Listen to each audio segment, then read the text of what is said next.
What's good, mi gente? It's your boy Raul. Welcome back. Thanks for joining me here on How Do You Say Success in Spanglish. Today on the show, I have a very special guest, Marco Benitez, Burnout and Authenticity Coach. How's it going, Marco? Very good, man. Thank you. Glad to be here. Yeah, same thing. I really appreciate you taking the time to come on the show. So, just to kind of give a little intro on Marco, Marco is a transformational burnout coach who has dedicated his life to helping healthcare professionals find balance and fulfillment in their lives and careers, whether they're currently experiencing burnout or are nearing it. Having walked the path of burnout as a physician assistant, Marco deeply understands the unique pressures you face in your role. His mission is to empower people to embrace their true selves, unlocking their unique talents, and harness their innate passions and strengths to create a life and career that brings joy, fulfillment, and that inspires others. Marco, welcome to the show. Thank you. Glad to be here. Yo, thank you. I really appreciate you that you took the time out today to get on here. And so I guess to kind of start off, tell me a little bit about yourself. Who is Marco Benitez? Oh, you covered so much of it in the intro, Oh, there but we go. It's over. Thank you that's for it. coming Game on. over. So game Thanks. over. Yeah. That's it. Don't forget, tip your waitress. Yeah, there we Yeah, go. yeah. I'm born and raised in New York. I consider myself a native New Yorker. Just a guy trying to figure it out as he goes along. My passion has always been in medicine, and somewhere along the beginnings of my path in medicine, I felt a deeper calling, and that transitioned me little by little into coaching. Nice, nice. And so, yeah, I mean, so obviously you do a lot of stuff with coaching now. You did physician position. It's a long journey from where you came and to getting to becoming a physician assistant. And I want to make sure I don't say physician's assistant so nobody gets mad at me. Physician assistant, and then ultimately into coaches. So tell me, you come from New York. What was life growing up in New York for you? It was good. I consider myself a child of the 90s. I was born in the late 70s, but my time when I was in my teens, my teen years was in the 90s. So, Nice. depending on who you talk to, they'll tell you that music peaked in the 90s. I'm one of those people that believes that. We Yeah, no, had I uh, agree too. So yeah. 90s hip hop, 90s R&B. It's unlike anything, and so that defined a lot of my growing up. We got out there, me and the fellows from the block, and we just explored all parts of New York, mostly Queens, because that's where I was born and raised. Okay, nice, nice. And so ultimately, you decided to become a physician assistant. Is that something you always wanted to be? Did you always know medicine was something you were interested in early on, or did that something that come in later on? I always like facts, science, things like that. I remember in grade school, my classmates were taking out books like Nancy Drew and the Hardy Boys, and I was taking out books on volcanoes and dinosaurs and space. So I always knew that science was something that really resonated with me. Medicine didn't come up until much later. After high school, I decided to explore the career in pre-hospital care, emergency medicine as an EMT. So I got certified as an EMT. I actually worked for the FDNY, so I was responding to 911 calls in New York City. Oh, nice. I was pulling out people from car wrecks and all the bad stuff you would imagine people are calling for. Yep. I worked in the South Bronx. I worked in Brooklyn North, which is areas like Williamsburg, Greenpoint, and Bed-Stuy, which is nothing like it is today. Yeah. Today, you can go for a stroll at any time in those areas and My wife's feel safe. From Williamsburg too, so she tells me how different it was from back in the day. So yeah, it's like Oh amazing. yeah, yeah, yeah. No, I had butcher knives pulled out on me. There were people Oof. chasing after us with clubs and bats, whatever. It was, and that's that we were in full uniform. They didn't care. Yeah. But so it was a lot different. So that was my first step into the medical field, Mhm. and I remember the first day at my Brooklyn facility that I was assigned to. I was working with this really nice guy. I can't remember his name. And we were just chatting it up. I was young. I started when I was 19 years, actually 20. I had just turned 20. And we were talking in the ambulance, just waiting for our next job. And he says, "You know what? You remind me a lot of myself." He says, "I'm going to give you a very good piece of advice." He says, "Quit this job as fast as you can." I said, "What?" He's like, "Quit." He's like, get out of this job." He said, "Because I was the same person sitting right there where you are, saying exactly what you were saying." He says, "And now, 10 years later, I have a mortgage, I have a wife, I have a beautiful daughter." He's like, "And I can't go anywhere." So he says, "Right now, you don't have any of that." He's like, "Get out of here as fast as you can and pursue that career in medicine that you want to pursue." And how did that make you feel? Well, when he said get out, I was like, dang, I thought he was trying to kick me out the ambulance, in that moment. So that was my first reaction. Again, I was kind of naive. It was my first real job. The only job Mhm, I had before that was a cashier at Q Food up until that point. mhm, So, I felt a little out of my place there. I'm sure there was a lot of imposter syndrome going on. Everybody was, well grown up, and I'm just out of my teen years. mhm. Um, but it was good advice. I started doing school part-time pretty much maybe a couple of months after he said that. Started doing school part-time, college part-time, and I just knew that I was not moving at a pace that I would wanted to move in order to achieve the goals that I had. So I wound up taking a leave of absence, and then eventually just did a college full-time. Okay, and is that when you started doing the physician assistant aspect of things, or it was still after that? No, no, no. So when I started college, I started a little bit later. I didn't start college until I was 23. So I had done a couple of years on the ambulance. So I started college around 23, and my major was in laboratory science. So eventually I earned a Bachelor of Science, and it's a long drawn out name, but it's medical biology with a specialization in biomedical technology. Mhm. I minored in pre-med, and I wound up working for the university as an EMT as well on the ambulance. And so that got me some perks as being an employee for the university. So I stayed also for the master's and did a master's essentially in the same thing, just with a concentration in medical chemistry and a minor in hematology. So, boring nerd stuff, but it was fascinating to me. Um, and it was in that transition from bachelor's to master's that I realized, okay, bachelor's degree, I don't want to do laboratory medicine. So I was going to get into a program. It's highly specialized. There's like 100 applicants, they accept seven. And somehow I got in. So I got accepted to the program, and then I withdrew from the program like 4 days before it started. Because there was something inside of me that said, that's not the path for you. That's not the path for you. And I lost some money on the deposit, and the director of the program, was pretty much yelling at me for 45 minutes on the phone, trying to convince me to come back to the program. It started off with, is something wrong? Then it started trying to convince me. And then it finished up with, you stole somebody's spot and somebody could Oh have taken no. it. Yeah. So I felt horrible. I felt horrible, but I, just something in me, even though I was moving forward with it, something in me was like, that's not the path for you, not the path for you. So I walked away, you That know. it's a hard thing, probably especially at that point in your life, to for a lot of us to listen to our instincts. Was it what was that buildup for you to realize and say, okay, I got to get off. It's just piss or get off the pot. Like, no, I gotta make this move. Yeah, the timeline was moving very quickly.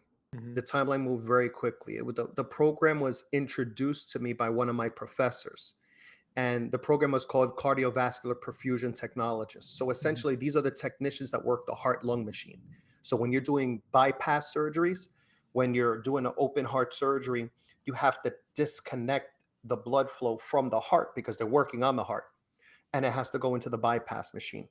So that program was to train you how to work that machine. It was like it's a whole degree just to run that machine. Um,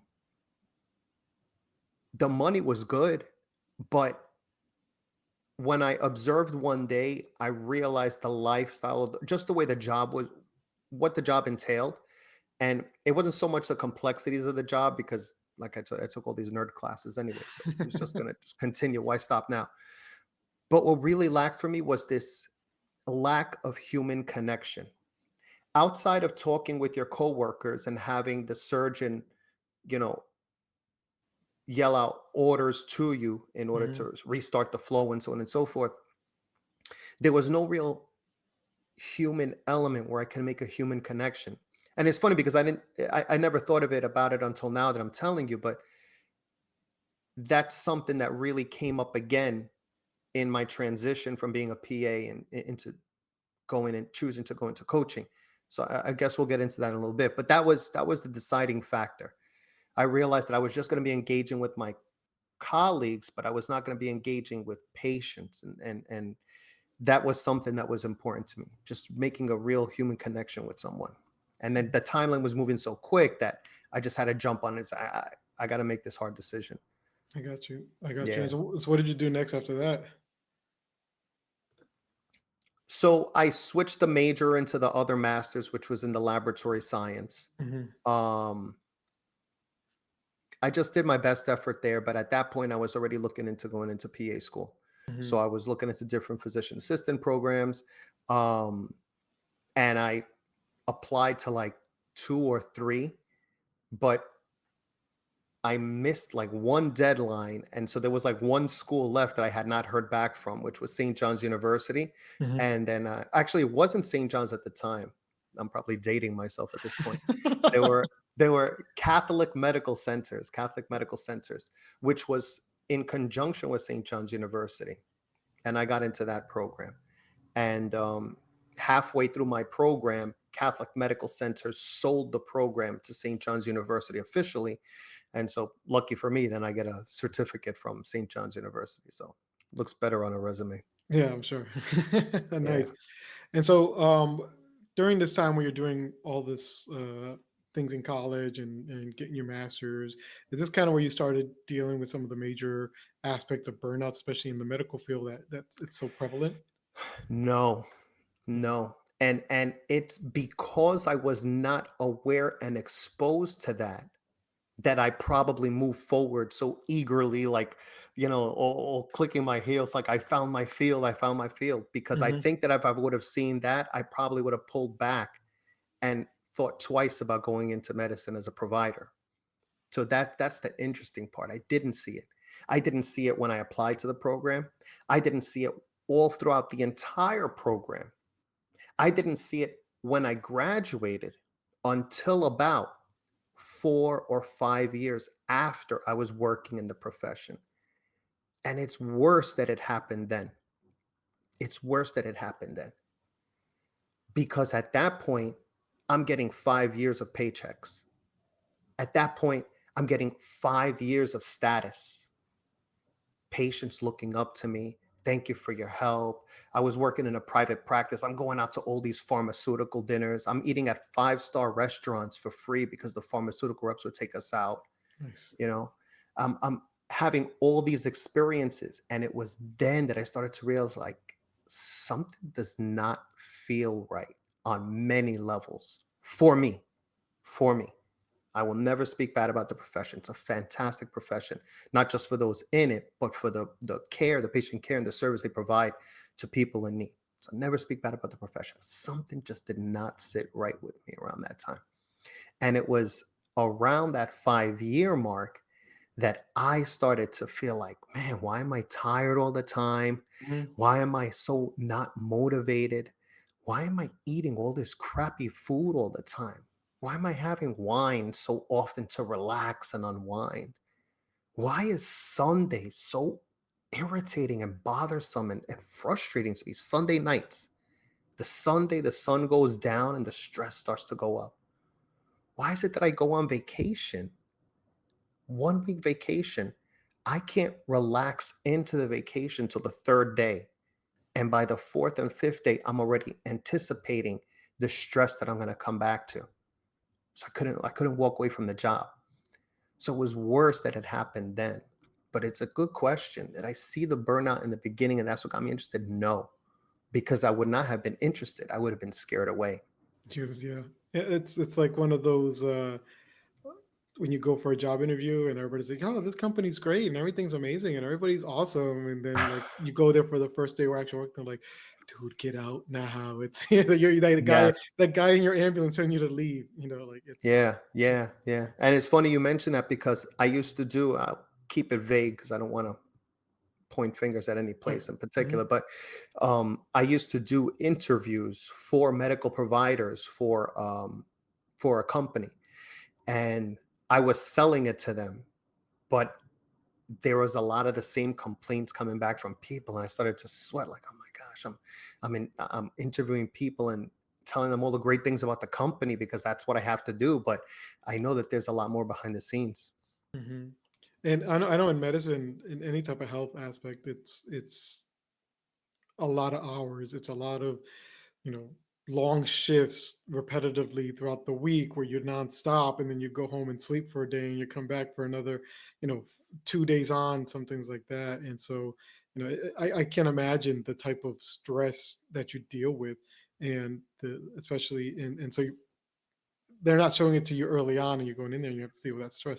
Like, I mean, I don't know if I'd be able to handle it or whatever. So I'm glad that you would take from that and kind of move on for it, and do that. But so you started working initially as a PA, and what was that like initially when you first started?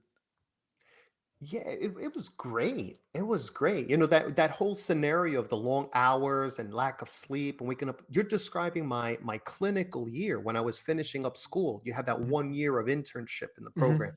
So you described my OBGYN rotation Mhm. where I had what they call call, when you take call. So call is not that you're on call and you got to come in. Call is that you got to stay there.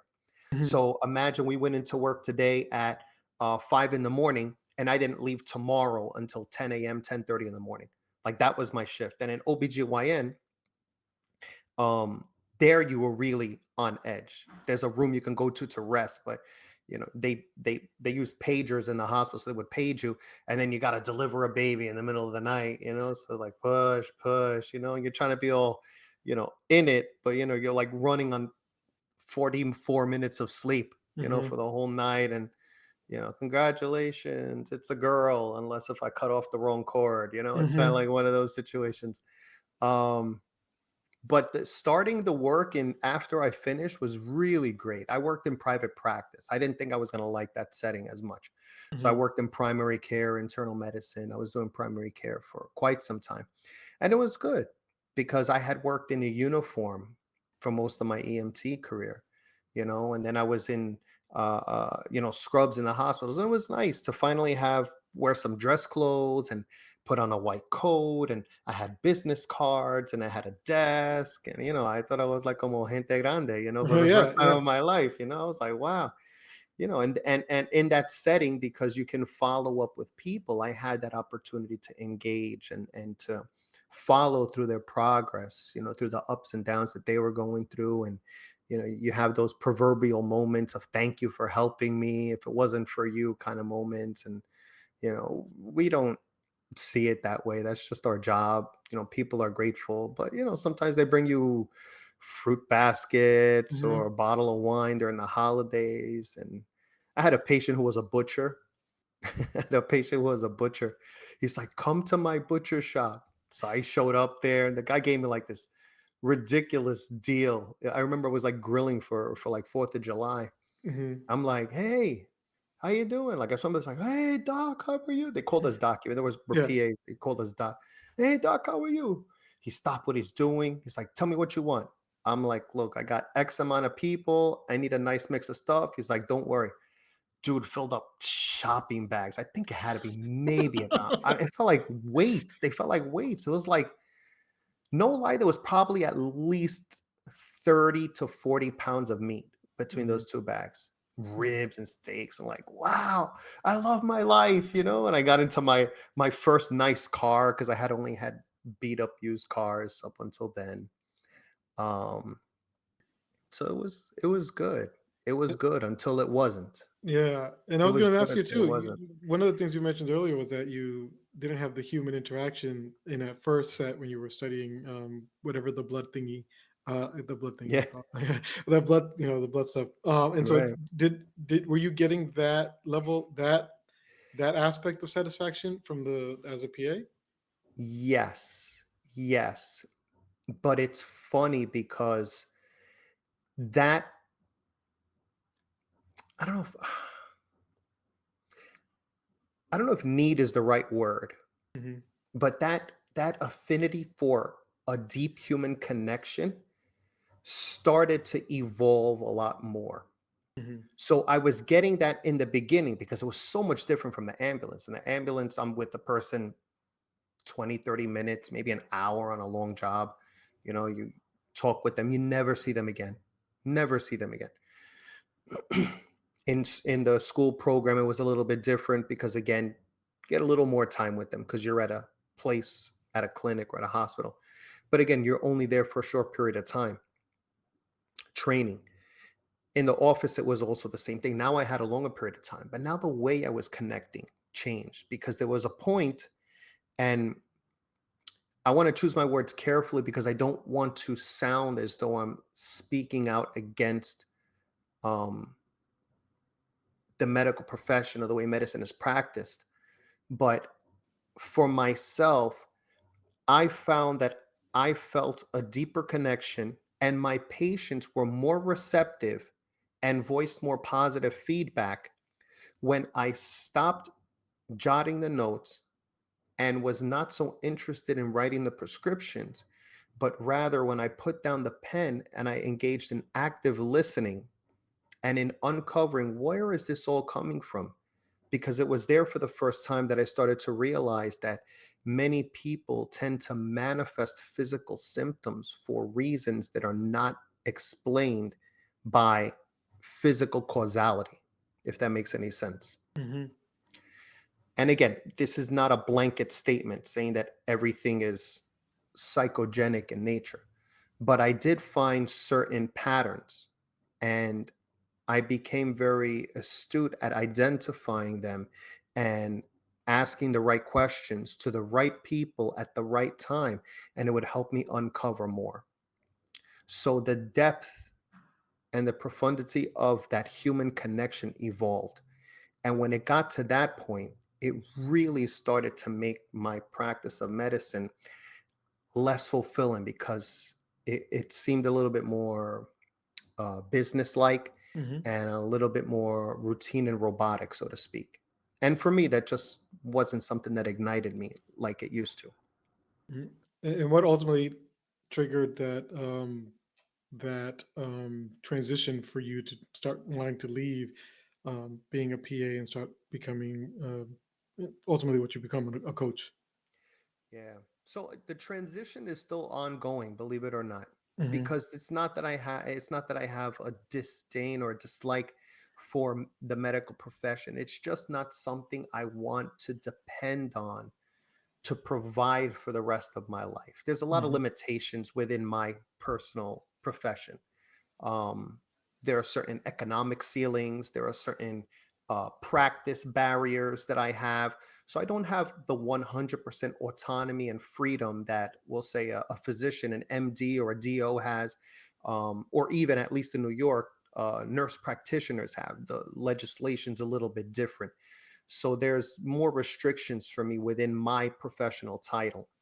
But I love practicing medicine. It provides me what I call the mental calisthenics. Hmm. I'm able to problem solve, piece things together, provide solutions. So I still like that. So the transition is still ongoing, but the transition began, the bug, as I'll call it, and I started kind of nudging. That bug started around like that fifth year. The transition out of it, the very, very beginnings probably happened about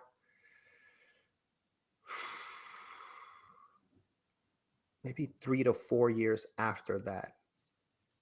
Maybe about 3 years after that.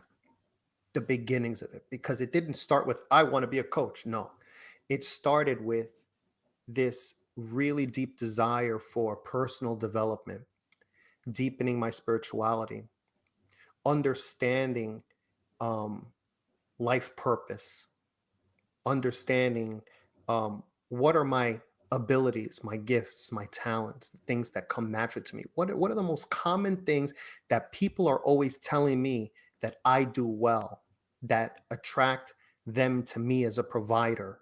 Um, so it was a few years of really soul searching, so to speak, and that personal development, a lot of reading, a lot of thinking, beginning to meditate, things like that. It's a funny way that you put it, where one of the things you just mentioned was that finally starting to listen to people, what they were telling me I'm good at, or my strengths are, and it's something I think a lot of us never do for a long time. We just keep our head down and keep working, and so that kind of resonated with me a lot in my life, because it's the same thing. You start doing stuff now, and you're like, you know you should have been doing this for years. It's something you're good at and something I've told Yeah. you for a while. So no, and but one of the things I did read that was in your bio is that you mentioned you had a conversation with your parents that helped you discover your true calling. Can you tell me a little bit about that? I don't think I had a conversation with my parents per se. I didn't have a conversation with them really. No, I don't think I don't Okay, think I we'll don't move think on. I've It was something I read on your website, so I'm not gonna. really? I gotta check my website then. Jesus. If that's there, I gotta update it. Yeah. So Yeah. okay. Well, let's move on. Let's move on. All politically on it. Okay. But okay. So once you've officially put your foot in the water and you start deciding I'm going this route, what were some of the things you had to do to start getting into becoming a coach? Yeah, the first things I had to do was wrestle with internal barriers. That was the first thing Hmm. because there's a whole bunch of questions that come into play when you make the decision to walk away from a profession that you just spent 8 years and hundreds of thousands of dollars in tuition dollars to get into and say, yeah, I don't like it. I want to do something else. Like it. And I Yeah. was married at the time. So I had to think about the familial repercussions. I had my son who was just a couple of years old at that time. So I had to think about the parental implications of that, the provider stuff, Hmm. I had to think of. It wasn't the kind of thing where, um, yeah, I'm just going to do this. Had I been single, yeah, it probably would have just been a little bit more abrupt about the transition. Hmm. But that was the first thing. Number one was that. The second was my own feelings on public perception. What are people going to say when I tell them I'm a coach and they don't even know what that is? And they're going to think that, I'm aloof. And are you crazy? You went all this time in school and you want to do coaching? You want to be a life coach? You Hmm. know? So that was the first part. That was the first obstacle was battling all this internal stuff. Um, and the one conversation I did have was with my wife at the time and asking her, and I kind of just laid it out to her. I said, look, here's where I feel like I could apply all of it. And I played around with a bunch of stuff. I'm like, maybe I should go to medical school and now get my MD license and Hmm. maybe I should go into psychology and become a psychologist and all this stuff. And then eventually I landed into the coaching. And I remember I had told my wife at the time, I said, look, here's where I feel I could use everything that I've been born with and everything that I've learned and the ways that I feel I could connect with people. Here's the financial investment it's going to take for me to attend this program, which is like the number one program in the world. I wanted to go to the best. So I Hmm. wanted to go to that program. Here's the financial investment. I said, if you feel it's okay for me to do this and the financial investment, here's how I would finance it. If you're okay with it, let me know and I'll move forward. But if you're not okay with it, I completely understand and I'll let it go. Hmm. And she supported me and she said, yeah, move forward with it. And so I did. And so I did. So I applied to the program. I got in. It was called the Institute of Professional Excellence in Coaching. It's IPEC for short. It's considered, at least at the time, the number one coaching program in the world. Um, it was a long program. I forgot how many hours it was, but it was a lot of hours. And it was broken up over several months. They had modules, and you did coaching in between. It was very hands-on and intensive. Hmm. And yeah, so I did the training. That was in 2016. That was in 2016. Were And you still so working as a PA while you were doing that, or was that just kind of like yeah, so you were yeah. doing both, juggling both? Yeah, I was working as a PA. I didn't mention that I started a recruiting company when I finished school and I Uh-huh. was still trying to recruit. So I was trying to handle that and I was trying to be, a present husband. I was trying to be a present father. Um, by 2016, I had already had my daughter. So now we had the both kids at the time. Hmm. Um, so there was a lot to juggle. There was a lot to juggle. Speaking about burnout, right? Yeah, That's a exactly. lot. It's a lot. Exactly. And so, Exactly. and when you were doing this, did you know burnout on authenticity was what you wanted to focus on, or were you kind of still trying to figure that out? So no, I didn't know that I wanted to focus on both. My message of the message of authenticity has always been there from the beginning, but I never realized it until maybe a year and a half ago. Mhm. I had always talked about it, but I never put it under that one word, authenticity. I created other words around it. I would do descriptors, but I never consolidated into that one word. Burnout, I knew because at that point I had already experienced burnout Yep. big time, big time. I would have biggest big time. And I left the job and before I went into the coaching. So I knew that, but I didn't focus in on that just yet. Mhm. When I eventually started doing the coaching, again, I tried different monikers. I started with I'm a peak performance coach. Um, I'm a what did I say? I'm a life coach for uh, professionals who want to be present for their families. Like I came up with a whole bunch of different things. And it wasn't until about maybe 2 years ago, year and a half, 2 years ago, that I really started to just narrow it down to just really become accepting of the two things, mostly authenticity, and then there's burnout. At my core, even within burnout coach, is authenticity coaching. I could explain that to you, I guess, in a little bit when we get to that, so I don't jump around too much. But um, that's where they came together. In my mind, it was definitely authenticity is the core message, but how do I market a term which by definition means it is different for every person. And when you do marketing 101, you have to find that one message, the core message, and the Mhm. thing that applies. Who's your ideal customer avatar? Where do they shop? What do they buy? What car do they drive? Where do they hang out? But by authenticity, I can't do that. I never figured out how to do that because if you know being an executive is authentic to you, being a simple person who doesn't have a high profile job like that might not be authentic to them. They just want to have a peaceful job that they're happy with and make enough to pay the bills, and then you have someone where authenticity is, hey, I want to be present for my family, but I also want to have a hobby that means something to me.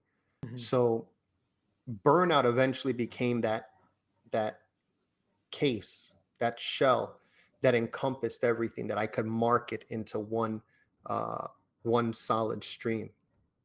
So it's burnout coaching for healthcare professionals right now, but at the core of it, it's all authenticity. Yeah, and so let's move right into it, man, and let's talk about burnout and authenticity. Like how are they related, and how did that come together? So. So the first thing to understand is that stress and burnout are not the same thing. Mhm. It's a very important distinction to make. People say at work, "Oh, I'm burnt out." They may be burnt out, but they also may not be burnt out. Just like when we say, "Oh, I'm starving." You're not starving. You just, you just can't get to Chipotle fast enough. Like Yeah. you're not starving. There are people that are starving. There are people that are burnt out. Burnout is now considered to be a medical diagnosis. Burnout has several criteria. They call it three dimensions. So the first is um, exhaustion. The second one is disinterest, and the third one is detachment from engagement at work. Essentially, the reason why you went into that job in the first place is lost to you. So there's three dimensions to burnout. Burnout is what happens when stress is left unchecked for a prolonged period of time. That period of time is not uniform, it's not universal, it's different for each person. It depends what has stressed you out, what that stressor means to you, and how present that stress has been throughout your experience. In the beginnings of when burnout was coined, which is back in the 70s, this guy named Herbert Freudenberger, he wrote this paper called The High Cost of High Achieving, where he coined the term burnout for the first time. Uh, it was described, and even up until recently, it's described as a workplace phenomenon. We know now that burnout is not isolated to the workplace. It is something that has its place in not just work, but there's also people that have burnout in their personal lives. There's caregiver burnout. Caregiver burnout's a huge thing. So Mhm. people that have elderly parents that have medical issues, or they have children with special needs, they have a burnout probably even more intense than people at work, because whether as much as a person feels that they can't quit their job or not, you can quit a job. Hmm. As much as, oh, I can't. No, you can literally just go in there and say, I quit. That's it. I'm not saying there's not going to be repercussions and your life's not going to fall apart and you can't pay your bills, but you can absolutely go into a job and say, I quit. That's it. For people that have parents with medical conditions, children with special needs, they cannot quit. They can't quit. So, how does this all tie into authenticity? It's my belief that every single person who suffers from burnout has at least one moment where they start to question, is this really what I should be doing with my life? Is this really the best use of my talents, my skills, my ability? Was there a path that I felt deep within me that I wanted to walk down and I chose a different one and here I am? So these existential questions are really rooted in authenticity. Because if it was just a matter of talking to the boss and oh, could you delegate some responsibilities to someone else, and maybe I need a couple of days off, then it would be a lot easier to manage. But burnout, and this is something that's going to blow your mind, burnout is actually shown to change the structures of your brain. Oh shit. MRIs that were done on people with burnout shows that there are structures of the brain that shrink within the brain in people with burnout. That's crazy. Yeah, Yeah. not stress, Yeah. burnout. Burnout. Yeah, and when you have something in Spanish, well, we're talking Spanglish here, so that's cool. We can do this. So there's a saying in Spanish that says "uno se enferma de los nervios," Yeah. right? Yeah. Dice, My "Uno mom se says that enferma." all the time. Yes, ay, te vas a enfermar de los nervios, you know? And then you Hmm. get some weird patients like mine. They say, hey, tengo diabetes emocional. I don't know about that, but I don't know about that. I've heard that quite a few times. Like, I Yeah. don't know if you have diabetes emocional. That's not a real thing, um, but burnout actually is enfermándose de los nervios. Hmm. You really are, because it not only changes the structure of your brain, it changes your sleep pattern, it changes your behavior, it can alter your personality, it can cause hormonal fluctuations. So it's really, really, really something that, I mean, I hesitate to call it a killer, but in some cultures, they actually have a word for it: death by overwork. In Japan, they call it gorosi, if I'm not mistaken. In China, it's guarosa, and then in Korean, I forget the word, but it's some variant of that. But they Hmm. have a word for that: death by overwork. No. So, at the core of burnout is something deeper within oneself to be authentic, to do something that really resonates with their authentic self. And that's how I find the correlation between the two. So, when I find someone that's burnt out, I can find someone that needs coaching around their authenticity. That's how I solved the problem of marketing authenticity. Yeah. And for Latinos, I think being a Latino, especially an immigrant as well, the idea of you work, you work regardless of whether you like it or not. You work whether it's fulfilling, whether or not it's giving you what you want. You just work. You need to put food on the table, and that's what's important for you. And then everything else is supplemental and can fall by the wayside. And you know, do you tend to find that sort of mentality kind of helps drive eventually people into burnout? I would say it can be a contributing factor. And it's interesting you mentioned that, because I never realized that until I started working as a PA. And my jobs up until maybe 12 years into it, all my jobs up until then were all in Spanish speaking communities because I spoke Spanish. So that's what got me in. Yep. And what I came to realize is that the life of a Latino in the United States is a life of work, and it's a life of struggle for those that immigrate here. Hmm. Um, and again, I want to tread lightly around this topic because currently there's this whole thing going on with the migrants, and I know there's a lot of strong opinions there. But what I will just highlight is just a couple of the patterns that I had seen is that you have some you have a person that comes in seeking a better life because they were told by someone it's a better life, which in many respects probably is. But an underestimation of the amount of work that it takes Hmm. to make ends meet, at least in New York. I can only comment about New York. And New York is freaking expensive. As a matter of fact, I just saw an article yesterday that says that the cost of living required for a family of four to live comfortably in New York is about 319,000 a year. Oof. Yeah, and for a single person, I think it's like 217,000. So you have someone that comes in not speaking the language, someone that wants to work, but the amount of work that they do does not yield enough income to provide a comfortable life. And so many times they have to take on two jobs. And so they have kids at home. So they put them in the schools. But because they work so much, they can't be at home with the kids the way they would be normally in their own countries. And so they find that the kids are finding their own path. But they get mixed up in sometimes the wrong crowds, which then leads the kids down the wrong path, which leads to more stress from the parents. Now the kids don't think that the parents get it because the kids have a more Americanized mentality. And then it just becomes a very difficult and challenging situation. And I saw patient after patient after patient with the same struggle. Ay, mi hijo, ay, que mi hija esta cosa, ay, Mhm. que el jefe que nunca me da un día libre, que tuve que pedirle libre para solo tengo 3 horas para ir a esta cita médica. You know, Yep. like you got 3 hours to come to a medical visit, you know, and that's it. And at the clinic that I worked at, it was walk-in. So it was 2 hours waiting time. So you got people coming to the front desk, please, please, please, I have to go back to work.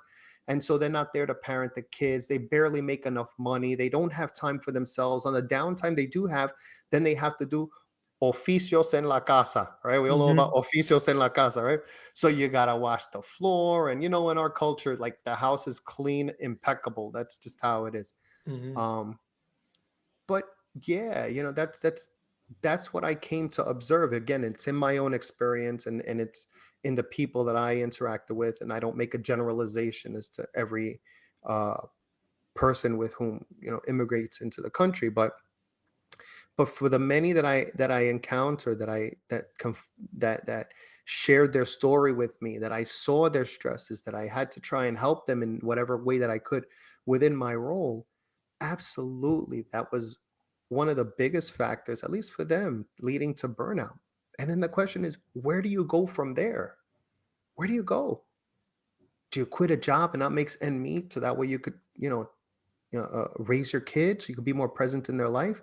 How do you check your kids' homework when you don't understand the language? How do you advocate to the school for being fair? How can you get a full story when your kid comes home and says, "Oh, I got in trouble because so and so was bothering me," but you Mhm. can't communicate with them? It was such a difficult life. And it's like I said, it wasn't one, it was so many people, you know? And then the thought is, do I go back to my country? Well, if I go back, it's worse there. Mhm. It's worse there. There's no opportunities for work there. Mhm. So it's a very difficult life. It's a very difficult life. There's no easy answer or easy solution to it. Um, and without a doubt, there's a community of people burnt out around those circumstances. Yeah. Yeah. And I think it's just it's crazy. I mean, the way you put it all together, and the level of finances and how much money you can make. Where it's like, you know, I'm thankful to kind of where I've gotten in my life, that I have the capabilities of being able to say, I would never want to become like a C-level executive, because I want to balance my work-life balance, to be at home, my kid, and I work from home, and I get to take my daughter to soccer, and I, do this stuff. And I'm thankful that I'm in this situation, but that's not everybody's case. People do have situations where it feels like they're stuck between a rock and a hard place. Yeah. So, I guess for people who are dealing with this, what are some ways for them to start recognizing that maybe you're starting to get into that burnout state? Yeah, so burnout is considered to have an insidious onset, in that it comes in little by little. So there's this story about, if you take a frog and you put it in boiling water, it'll jump out. But if you put the frog in warm water and you gradually heat up the water, it'll eventually die, not knowing that the water's boiling it. Mhm. I mean, scientifically, that's not correct, but still, Yeah. the story goes that way. It's a cute story, yeah. Well, not Yeah, cute, but yeah. poor frog, poor Poor frog. frog. Um, Bendito. Sana sana kulito de rana. yeah, yeah, yeah. But the onset of burnout is very similar in that many times people don't even know that it's happening. They don't even realize it's happening. And the most common manifestation that they see is fatigue. Across all of the studies that I have read, fatigue is the most common symptom. So I would say that if a person is going to a job that they know that they're not happy with, and they're constantly tired and tired, and oh, I'm tired at work, and oh, I'm tired at home, this may be an indicator that you're already in burnout, because many times you don't know that it's happening. So I've been stressed, I've been stressed, I've been stressed. Now I'm just tired, I'm tired, I'm tired. Yeah, that might be it. Then when you give that then when you get that I don't really give a crap mentality, like, "Ugh, I don't care about this job. They don't pay me enough for this." Hmm. That could also be an indicator that you're in burnout. And what are some things that you, when you have your patients and you have your people you're coaching, to help them kind of get out of it? Like, what's some of the, I know there's no all of cure. There's not a pill you can take and you do it. But like, what are some things that people could do when they start recognizing some of these things? Yeah, so the first thing is just to step back and to realize, okay, I'm beginning to notice that there's an excessive amount of fatigue despite how much I'm sleeping. The first step, the first step when I get people is I tell them, go get a checkup. Make sure your checkup is up to date, because there are physical, biological, medical conditions that can mimic some of the symptoms of burnout. So there could be things with that are thyroid related, blood pressure related, um, uh, things with abnormal lipids, so like your cholesterol, things of that nature, diabetes, depression, anxiety. Get your vitamin levels checked out. So the first thing is go for a checkup. Go for a checkup. If all of that is clear, now we move on to the next thing. Let's start to look at what would you do if you knew that you could not fail. So let's say you presented with this. Okay, here, look, you could do whatever you want right now, and for in terms of work and a career, what would you do if you knew you could not fail? What's the answer that comes up for you? Write that down. Now we're going to look at this, and how long has that been? And it's a reasonable question. You want to give an honest answer. You don't want to give something like, oh, if I knew I could not fail, I'd be a NBA All Star. Yeah, okay. You're a 68-year-old, person. You're not going to get into the NBA just yet.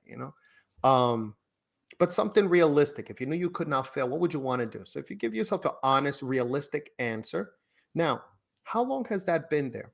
Most times, the answer that they put is not something new. It's something that's been there for a while. How they do that work may look different now than it did back then, but the core of what they wanted to do still lies within there. So that would be one of the first things I would do, is identify what would I do if I knew I could not fail, and get a checkup.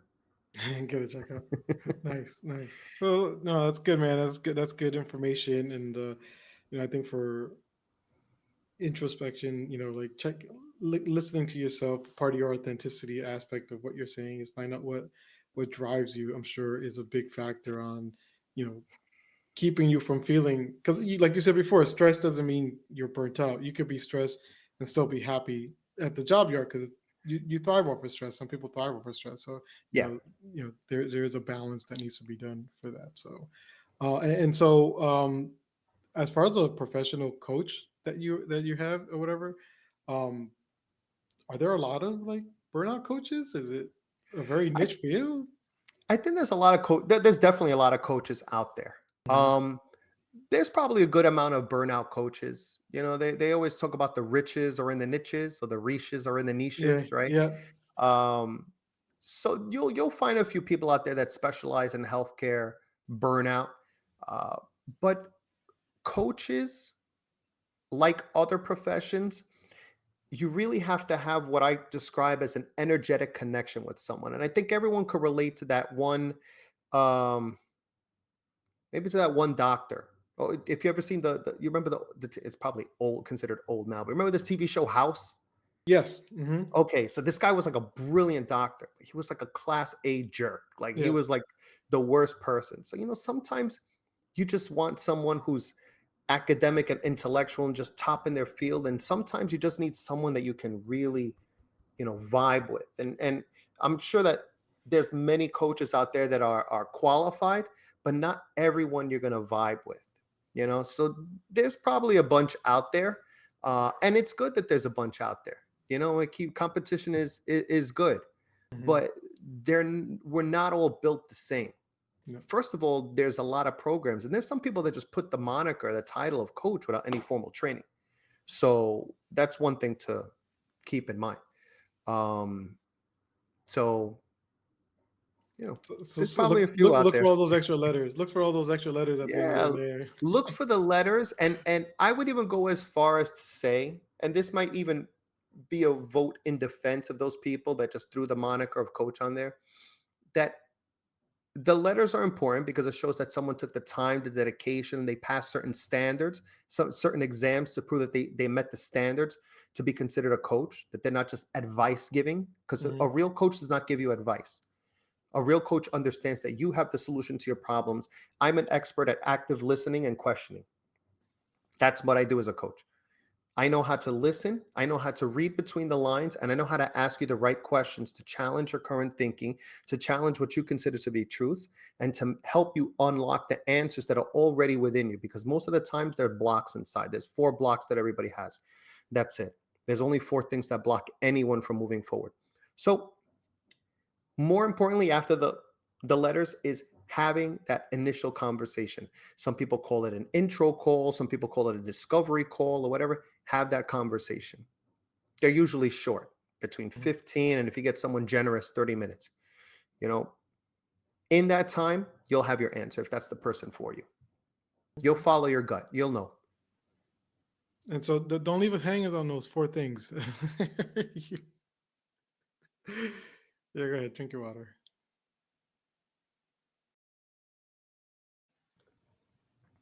I'm parched. No, it's all good. so, so, So the so, 4 things, yeah. yeah, the 4 energetic blocks.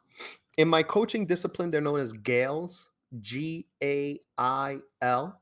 GAILs. We put an S because there's multiple, right? So I'll do them in reverse because it goes when I explain them in reverse, it's going to go from least personal to most personal. So the L is limiting beliefs. Limiting beliefs is a thought that holds you back. So, an example of this would be someone that says, well, this job does not hire people of my age.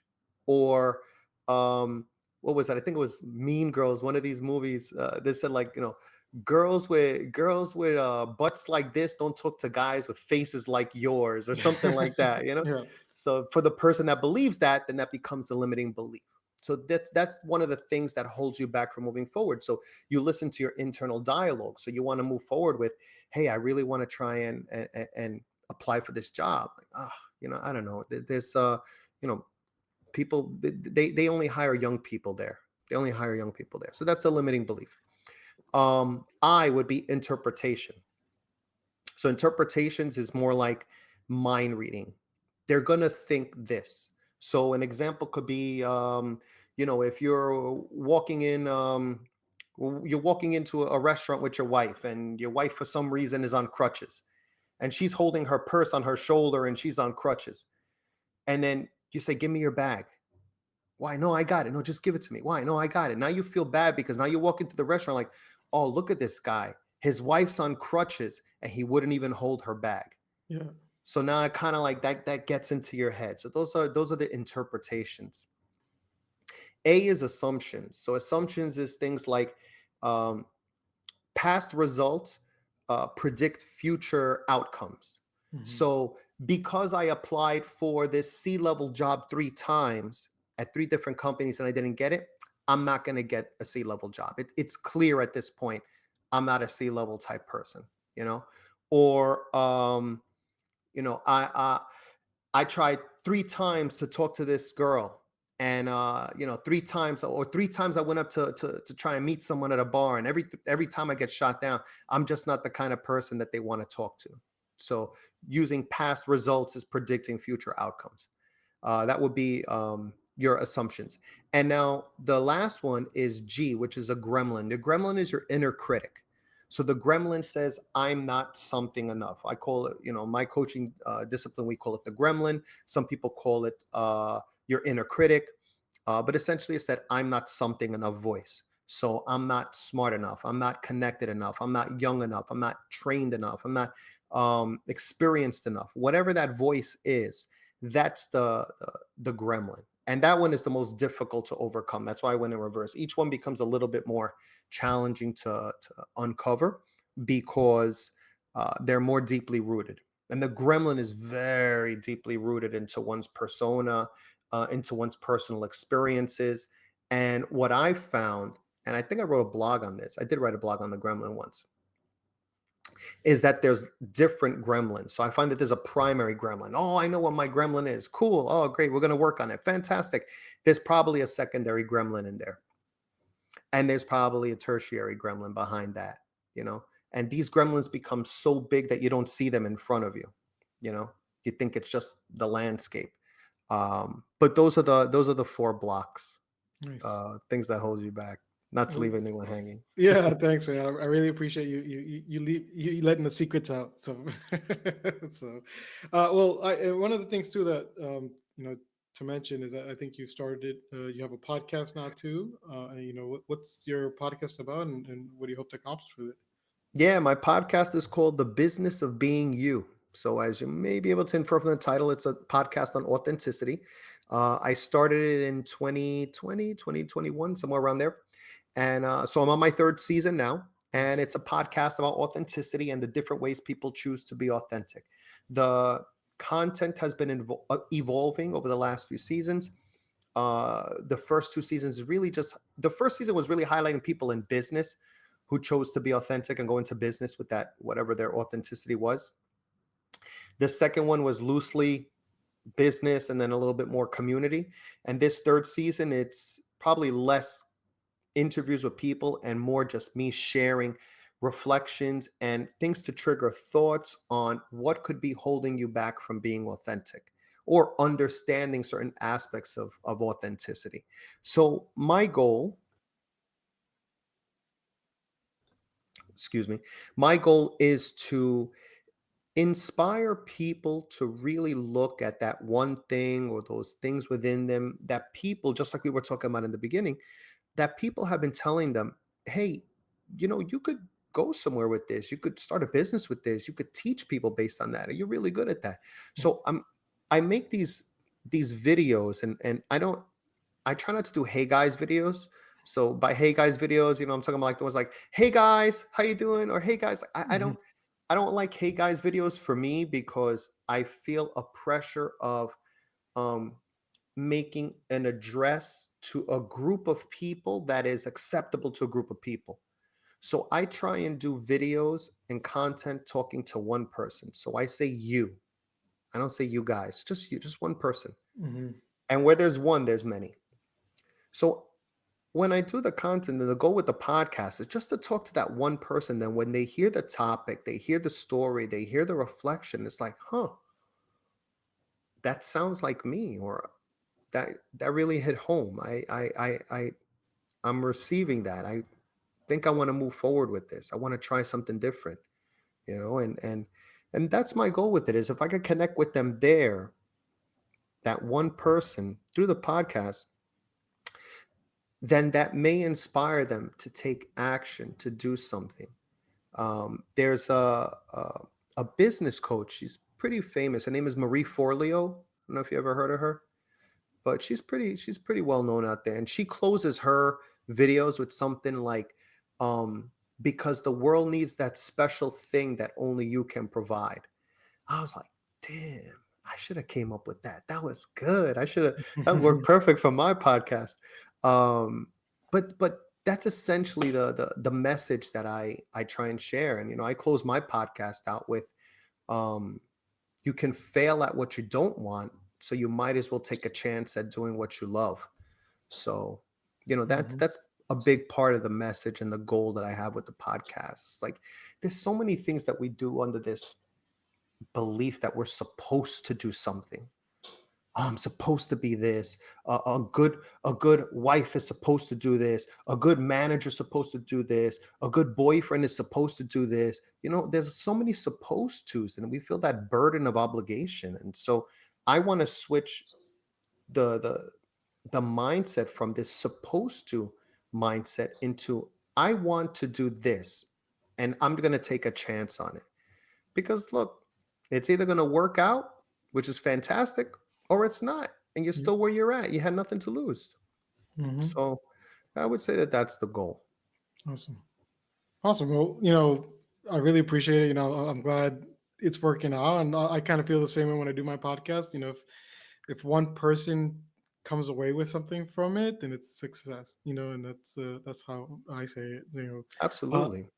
but I guess now because we kind of get close to wrapping up time, but usually I ask around this time in the podcast, if you could go back and talk to a younger version of yourself and give yourself some advice, what's something you tell yourself? Invest in Google. I'm sure you've heard, I'm sure you've heard that before. Yep. Invest in Google early on. Hmm. Um, I would probably tell my younger self probably what I tell my clients. You are who you are for a reason. You are who you are for a reason. It's not meant to make you feel like an outsider. It's your superpower, it's your secret sauce. And your job is to figure out how to use that to help someone else. And if you help enough people, then everything you wanted, all the finances, all the the community, it all comes with it. Nice, beautiful. That's awesome. Yeah, it's something that I wish I would have known. I would have thought that way earlier too in my life instead of trying to chase that uh those goalposts that have been set up for me by what I Yeah, thought I needed to be, as opposed to yeah, trying to be more authentic to who I'm supposed to be. So yeah. and then And that's how it is. But that's the thing. That's the thing. And that's one of the other things that I discuss with the people that I work with is that everyone is doing the best they can. And you're trying to figure it out as you went along. All those yeah. goalposts. You had good intentions. I had good intentions, and I'm not married anymore. You know, I tried my best. That obviously wasn't the best for Yeah. someone. Wasn't the best for someone. You know, in one of my own episodes that I had recently, I had a conversation with someone around the topic of imposter syndrome, Hmm. which is kind of like feeling out of place. And Yeah. after the episode, we just were chatting about some stuff, and we came to realize, like, the major imposter syndrome that exists throughout the world is probably parenthood. Hmm. Because a parent, you really are just winging it, and the kids think you got to figure it out, but I think that every good parent knows. It's funny because we were talking about, like, I don't think we've ever met a parent that says, "I'm doing a great job as a parent. I figured it all out. That I'm the best parent there is." I don't think that I've met any parent that's ever said that. Hmm. I think we say, me parents that say, "I think I'm doing a good job." I think I you kind of hope. check in with the kids. Yeah, I Yeah. hope I'm doing a good job. But yeah, that's just how it is, and it's not just parenting. It's just like you said, it's following those goalposts in the career, and hopefully, if we're lucky enough, we'll realize that we got to get back on the rails of authenticity. While we still have some energy left in us, Yeah, it's funny the way you mentioned about parents too. It's I have there's a joke from a comedian a while back is never buy parenting books from people with kids. If it's not an old person with adult kids that have succeeded in life, they don't know anything about parenting yet. So there's no point in listening to yeah, their for to real. their advice. Oh But also, yeah, with like the way you said it, I grew up. My dad was strict. My parents were strict. I grew up a certain way, and I thought, that's the way things were. And then there's a lot of stuff that I didn't like the way they did growing up, and that I do differently with my daughter. yeah, Um, and I sit with my dad and we talk, and he's like, the way I see you do stuff with your daughter, I love, and I wish I would have done that with you. And I took that as yeah, like one of the biggest compliments I could ever get from my dad, where he's telling me that he thinks I'm doing it right, and the whole time I'm like, God, I hope I'm not. It's like baking a cake. I'm putting everything together. And I hope it doesn't yeah, destroy itself in the oven. yeah, So it's yeah. like, but Yeah, I've had sit downs with my kids, especially after the separation. After the separation, it's been a few years now, and so I had a good amount of time to myself and done a lot of reflection and a lot of continuing my personal growth. But I've sat with my kids and I said, hey, I just want to let you know, I realized looking back that I parented you wrong in this way. And I want to let you know that I acknowledge that I parented you wrong in this way. And I hope that you don't hold on to that. And I want to let you know that I feel like I could have done things differently. And I'm trying to do things differently now, you know? So there's moments like that I just share with the kids. I'm like, yeah, I know I didn't do the best job in this situation, and their kids are kids, we love you, dad. I'm like, all right. Is it Yeah, because I yeah. just bought you ice cream? But But it's growth, and reflecting growth towards kids allowed them to understand that it's okay for them to admit they make mistakes as well, and they have an opportunity to learn about growth as well. So, absolutely. kudos to you on that, man. I'm all with. I'm the same way. I'll be the first one to apologize to my daughter if I blew up to her too much. I'm like, okay, I took that one too far, as opposed to when I was a kid, which is Yeah. you do you. I was like, I don't like Yeah. to be that way, So. It's but true. but ultimately, I guess my last question for you is, how do you say success in Spanglish? I say that you are successful if you're true to yourself and you just gave it an honest try and you detach yourself from the outcome. Be clear on who you are and just try it. Share it in the world in whatever way that is. You do that, you're successful. That's it. Beautiful, very awesome, man. Thank you so much. Like I said, I really appreciate you taking the time to come on here. I really hope to have you back in the future for other opportunities. So how can people reach out to you? Where are you located? What's your socials or your website or whatever you want? Yeah, it's all pretty much the same. So the website's coachmarcob.com, be like boy, coachmarcob.com. If you make it to the website, you'll find links to everything there. But across all the social networks, Instagram, TikTok, Facebook, I don't even know if I use X, which is formerly known as Twitter, but it's at Coach Marco B as well. Mhm. Nice. Yeah, I know. I'll have it all in the descript too when this comes out as well. So, but thank you, Marco, so much. I really appreciate you, and I wish you all the best moving forward. So, thank Appreciate you. it, man. Thank you, man. Glad Yeah, for the opportunity. And I wish you success in this podcast. I know you're going to do awesome, bro. thank you, man. I really appreciate it. Yeah, I'm trying to get that hustle. So That's it, man. I'm enjoying every aspect of it so far, and it's been really rewarding and fulfilling. So I That's good, feel man. I feel great about it. So thank you. I can So. tell, bro. Thank you. I appreciate it. So, but for everyone else, thanks again for listening. As always, I appreciate you guys taking the time, and hope you'll join me again next time as we continue to learn how to say success in Spanglish.